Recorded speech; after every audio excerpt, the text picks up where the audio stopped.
Kapag breadwinner ka, maraming tao nakakakita ng tulong na ibinibigay mo sa pamilya.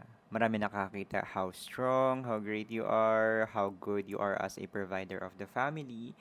Pero isang bagay na madalas na hindi nila nakikita is yung pressure na tahimik mo lang dinadala araw-araw.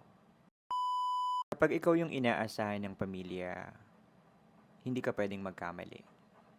Hindi ka pwedeng mawalan ng trabaho, hindi ka pwedeng sumuko kasi alam mong may mga taong umaasa sa'yo. May mga gabi, be honest with me, I know you're experiencing this. May mga gabi na iniisip mo na paano kung hindi ko kayanin?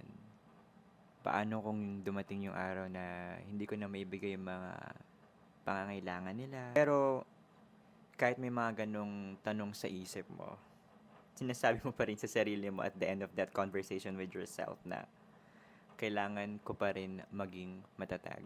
Kailangan ko magpatuloy. Right? Madalas, hindi lang minsan, na mahirap sabihin or mahirap maging vocal sa family kung gaano kabigat yung nararamdaman mo as a breadwinner. Hindi dahil sa ayaw mo maging honest, kung hindi dahil ayaw mong madagdagan yung iniisip nila. Maybe your mother, your father, or your grandparents, marami na silang iniisip. So, gusto mo maglabas ng hinaing sa buhay, ay kinikimkim mo na lang sa sarili mo kasi ayaw mong madagdagan pa yung iisipin nila. Sa totoo lang, hindi ka nag-iisa.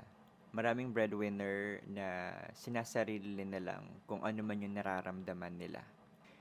Yung hindi sila nagreklamo, hindi sila humihina. Hindi nga sila humingi ng recognition eh. Pero araw-araw, pinagbubutihan nila para sa pamilya.